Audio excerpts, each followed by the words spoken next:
ઈર્ષ્યાની ભાવના રે ખોટું એમ એવું એની ધંધામાં પ્રગતિ થવા માંડી, એનું ટર્નઓવર આવું થઈ ગયું, બહુ કેવું. આમ તો મોઢામાંથી માખ ઉડે એવું નથી, એટલે તારે નક્કી કરવાનું મોઢા પરથી માખ ન ઉડે. Why you getting judgmental? એ એના નસીબનું, એના પુરુષાર્થનું અને એના ભાગ્યનું કમાય છે. તું તારા નસીબનું, તારા ભાગ્યનું અને તારા પુરુષાર્થનું કમાય છે. એમાં ક્યાં ઈર્ષ્યાની ભાવના છે? ઈર્ષ્યાની ભાવના હશે તો આ કામ નહીં થાય. અંગ્રેજીમાં એક કહેવત છે, 1 Indian equal to 3 Japanese, 2 Indian equal to 1 Japanese. હવે એ કેવી ગણતરી? એક ભારતીય હોય ને તો એની ઇક્વલ ટુ 3 જાપાનીઝ. એટલે એક ભારતીયમાં કેટલી તાકાત છે? 3 જાપાનીઝ કામ કરે ને એટલી તાકાત છે. પણ 2 ઇન્ડિયન્સ ઇક્વલ ટુ 1 જાપાનીઝ. એટલે શું? 2 ઇન્ડિયન ભેગા થાય ને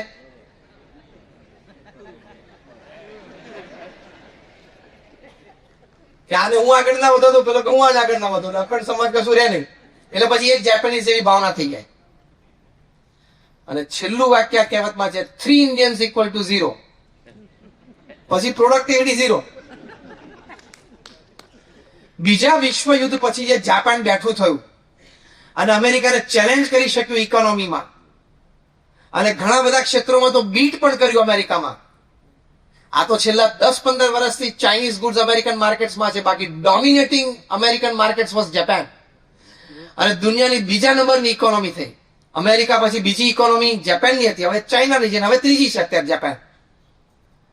આટલો નાનો દેશ, ક્યાં એની પાસે જમીનની વ્યવસ્થા, પણ સંપની ભાવના રાખી કે જાપાનીઝ હોય એટલે મારો ભાઈ જ છે, મારો પરિવાર જ છે. એ ભાવના એ લોકોમાં દ્રઢ થઈ. તો એ લોકોમાં કઈ આપણા સમાજ કરતા કઈ વધારે 10 ગણી શક્તિઓ, 10 ગણી બુદ્ધિ એવું નથી. માણસો બધા સરખા જ હોય. પણ એ સંપની ભાવનાથી નજીક આવ્યા તો એ બીજા કક્ષાની ઇકોનોમી બની ગઈ. દરેક જાપાનીઝ સમૃદ્ધ થઈ ગયા. અને સંપની ભાવના ક્યાં સુધી ખબર છે? તમને આશ્ચર્ય થશે.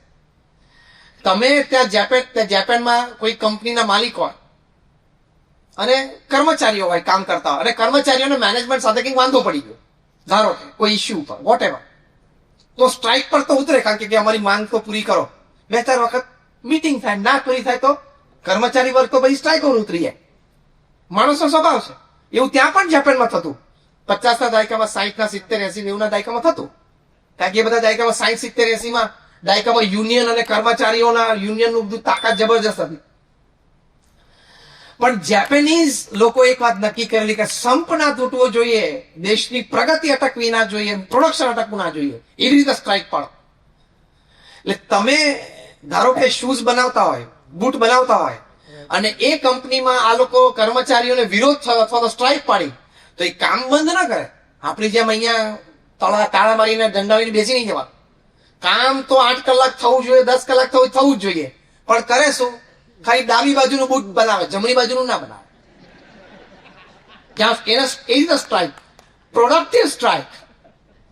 એટલે કંપની વેચી તો ના શકે અને ગોડાનો ભરાવો મને, એટલે કંપનીને ઝૂકવું તો પડે મેનેજમેન્ટને. અને જયારે સોલ્યુશન આવી જાય, જે કઈ એગ્રીમેન્ટ થાય ને સોલ્યુશન આવી જાય, એટલે પછી જમણી બાજુનું પ્રોડક્શન ચાલુ, હવે વેચો. આવી રીતે અખંડ સમાજ રહે. આવી ભાવના રાખવી પડે. આપણા વિરોધમાં પણ પ્રોડક્ટિવિટી અટકવી ના જોઈએ. આપણો અભિપ્રાય જુદો હોય તો પણ સમાજની પ્રગતિ અટકવી ના જોઈએ. પ્રગતિ અટકે એવો વિરોધ કરો તો એ ખોટું કહેવાય. વિરોધ કરવો હોય તો એવી રીતે કરો કે it should be a productive strike. Productive strike મારવી હોય તો બહુ સર્જિકલ સ્ટ્રાઇક મારવી પડે. You have to be very precise. તો એ અખંડ સમાજ રહે. એટલે એ સમાજની ભાવનાથી આપણે સાથે આવીએ, સંપની ભાવનાથી સાથે આવીએ, ગણિતથી સાથે નહીં આવવાનું. તમે એરિથમેટિક થી નજીક આવો ને કે આની સાથે હું આમ કરું તો આમ, આની સાથે આમ કરું તો આમ, એવું નહીં. Don't come together by arithmetics, come together by emotions. લાગણી અને ભાવનાથી. ગણિતથી તમે ભેગા હો તો 20 ભેગા થાય કે 22 ભેગા થાય કે 30 ભેગા થાય, એમ કઈ મોટી પદવી મળી ના જાય ઉપર. 20 ભેગા થાય, 22 ભેગા થાય, 25 ભેગા થાય તો મુખ્ય પોસ્ટ ના મળે, કારણ કે ગણિત થી ભેગા થયા હોય. ગણિત થી ભેગા થયા હોય એટલે મેળ ના પડે. એને સંપ ના કહેવાય, એને શું કહેવાય? ટોળું કહેવાય. એને શું કહેવાય? ટોળું. એ ગ્રુપ ના કહેવાય. એક ભાવના, એક વિચાર હોય ને એને સંપ કહેવાય. પણ ગણિત થી ભેગા આવ્યા હોય ને એ સંપ નહીં, એ ગ્રુપ નહીં, એને ટીમ ના કહેવાય, એને કહેવાય ક્રાઉડ. એ રેલવે સ્ટેશન ઉપર ભેગા થાય કે કોઈ મોટી સંસ્થાની ઓફિસે ભેગા થાય કે હવે આટલા કાયદામાં ફેરફાર કરો, એ બે સરખું. હા, રેલવેના પ્લેટફોર્મ ઉપર ભેગા થાય કે ક્યાં ભેગા થાય, બે સરખું જ છે. What I mean to say is સંપની ભાવના એનાથી બહુ જ મોટું કાર્ય થાય છે. ક્યાં સુધીનું કાર્ય થાય? અમેરિકામાં કેલિફોર્નિયામાં રેડવુડ ટ્રીઝ છે. આપણે 10 નો સમય થયો છે, તમે 5-10 મિનિટમાં પૂરું કરીએ. પછી અમારા વડીલ સંત છે પૂજ્ય પુરુષોત્તમ ચરણ સ્વામી, એ પણ 10 મિનિટ બધાને આશીર્વાદ આપશે, પછી આપણે કાર્યક્રમ પૂરો કરીએ. તો કેલિફોર્નિયામાં રેડવુડ ટ્રીઝ છે, એ 2500 વર્ષ જૂના છે અને અડીખમ છે. અમેરિકાના કોઈ નાગરિકે કે અમેરિકાના ફોરેસ્ટ ડિપાર્ટમેન્ટે આ રેડવુડ ટ્રીને પડેલું નથી જોયું. વાવાઝોડામાં પડી ગયા હોય એવું જોયું જ નથી. અને કેલિફોર્નિયા બાજુનો ભાગ છે ને અર્થક્વેક ઝોન છે, ત્યાં વાવાઝોડા પણ આવે છે, બીજા આજુબાજુના ઘણા ઝાડ પડે, પણ રેડવુડ ટ્રીઝ પડતા નથી. હાઈટ 70-80 ફૂટ, ઘણાની તો 100 ફૂટ. 100 ફૂટ એટલે 10 માળનું બિલ્ડિંગ થયું. એ હાઈટ તો એને તો પવન વધારે લાગે, પણ એક પણ રેડવુડ ટ્રી પડે નહીં. પણ આશ્ચર્ય એ વાત નહોતું કે કેમ નથી પડતું, કારણ કે એના મૂળિયા 4-4, 5-5 ફૂટ જ ઊંડા છે, વધારે છે જ નહીં. 10 માળનું બિલ્ડિંગ તમે બાંધો તો એનું ફાઉન્ડેશન 5 જ ફૂટ લેવાય? જોખમ છે ને. કેટલું જવું પડે અંદર? 15 થી 20 ફૂટ અંદર જવું પડે તો એ 10 માળનું બિલ્ડિંગ તાકાતથી ઉભું રહે. 5-7 ફૂટ ઊંડા, મેક્સિમમ 5-7, બાકી 3-4-5 ફૂટ.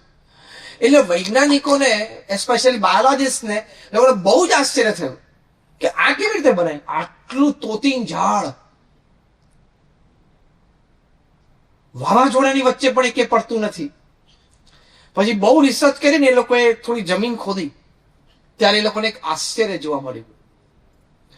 નોર્મલી શું થાય કે પૃથ્વી ઉપર ડોમિનન્સ માત્ર માટે ઝઘડા છે, એટલે અખંડ સમાજ થતો નથી. પોતાનું પ્રભુત્વ જમાવવા માટે નો સંઘર્ષ પૃથ્વી ઉપર કુદરતે મૂકેલો જ છે. માણસમાં નહીં, બધામાં, પશુ પંખી બધામાં. પણ પશુઓની પોતાની ટેરેટરીઝ હોય ને, કાર્નિવલ, ટાઈગર, લાયન ટેરેટરીઝ હોય, એમ આ વૃક્ષોમાં પણ હોય. વૃક્ષોના મૂળિયા અંદર જમીનમાં જો એકબીજાને મળે ને, વ્યવસ્થિત ફાઇટ થાય છે. ખાતર અને પાણી માટેનું ડોમિનન્સ. ત્યાં સુધી ઘટનાઓ નિહાળી છે અને વિડીયો થયેલા છે કે આ મૂળિયાઓ છે ને નીચે મળે અને પાણીનો નાનો સ્ત્રોત એ લોકોને મળે તો આ મૂળિયું પી ન જાય અને હું બધું પાણી રાખું, એની માટે એકચ્યુઅલી એકબીજા સાથે લડીને એકબીજાને આટીમાં રાખી દે છે. એવી વાતો પણ એ લોકોને મળી છે. એટલે for soil, mineral and water, ત્યાં ડોમિનન્સ, ત્યાં પ્રભુત્વ, ત્યાં મૂળિયામાં ઝઘડા થાય. આ રેડવુડ ટ્રીઝના મૂળિયા નીચે જાય છે ને, એ લોકોએ ખૂબ ઓબ્ઝર્વ કર્યું તો આ એક જ વૃક્ષ એવું છે કે જેના મૂળિયા, એટલે કે 2-3 ઝાડના મૂળિયા નીચે ભેગા થાય, એ મૂળિયા ઝઘડતા નથી. એક જગ્યાએ એને પાણીનો સ્ત્રોત મળે તો બાજુનું મૂળિયું બીજા ઝાડનું હોય, જે નોર્મલી ઝઘડો થવો જ જોઈએ, એના બદલે એ મૂળિયાને એ એક્સટેન્શન, એક નાનું બ્રાન્ચ આપે. મુખ્ય મૂળિયું છે ને, નાની સ્ટેમ આપે. અને ક્યારે આપે કે જાણે કે એ મૂળિયાની હવે ગ્રોથ અટકી ગયો છે, અહીં સુધી નહીં પહોંચી શકે પાણીનો, તો એમ આ ઝાડનું મૂળિયું પાણી ખેંચી પોતાના એક્સટેન્શનમાંથી બાજુના ઝાડના મૂળિયાને પાણી આપે કે તને પણ પાણી મળવું જોઈએ. મને પાણી મળી ગયું, તને પણ મળવું જોઈએ. એટલે આ લોકોએ કહ્યું કે આ રેડવુડ ટ્રીઝના રૂટ્સ, મૂળિયા 5-7 ફૂટ જ ઊંડા છે, પણ એકબીજા સાથે આમ આપણે ગુજરાતીમાં શબ્દ વાપરે તાણા વાણા, વોવન, વણાયેલા છે, એકબીજા સાથે આમ એકદમ વણાયેલા છે. એટલે એની મજબૂતાઈ એટલી છે કે દરેકને પાણી અને ખાતર મળે છે, અને ગમે તેવું વાવાઝોડું આવે પણ નીચેથી એકબીજા સાથે એવી રીતે જોઈન્ટ છે ને કે એ લોકો હલે છે પણ કોઈ પડતા નથી. હવે આમાંથી આપણે કેટલું બધું શીખવાનું, કેટલું અખંડ સમાજ માટે આ રેડવુડ ટ્રીઝ માંથી કેટલું બધું શીખવાનું. ત્યાં એ લોકોએ જોયું કે માઇકોરિન્ઝા નામનું ફંગસ છે. જયારે બે મૂળિયા ઝઘડે, દરેક વૃક્ષોના મૂળિયા નીચે ઝઘડે છે, પણ એ ઝઘડો શરૂ થાય ને એટલે કુદરતની એક કરામત છે, માઇકોરિઝા નામનું એક ફંગસ ડેવલપ થાય. એ બધા મૂળિયા ઉપર ઓવરાઈ જાય. એટલે મૂળિયાઓને અંદર ખબર ના પડે કે આ મારા ઝાડ વાળું બીજું મૂળિયું છે કે આ પાછું બાજુવાળા ઝાડ વાળું છે. અને ઝઘડો ઓછો થઈ જાય. એટલે સમાજમાં કંઈક આવું હોય ને તો તમારે કહેવાનું મારે માઇકોરિઝાનો રોલ ભજવવાનો છે, બધાને ભેગા રાખવાના છે. તો આવી કુદરતની બધી વાતો, વૃક્ષ હોય, પશુ હોય, એમાં પણ ભગવાને એટલી સરસ વાતો મૂકી છે. એ બધી વાતો શેની માટે મૂકી છે? માણસ શીખે ને એની માટે. કુદરતમાં, પશુ પંખીમાં અને વૃક્ષોમાં ભગવાને આવું બધું ઘણી બધું આશ્ચર્ય મૂક્યું છે. એ આશ્ચર્ય મૂકવા પાછળનો હેતુ આ છે કે માણસ આમાંથી કંઈક જોઈને શીખે તો એ સંપની ભાવનાથી ટકી રહે છે. આ એક બહુ જ મોટી વાત છે.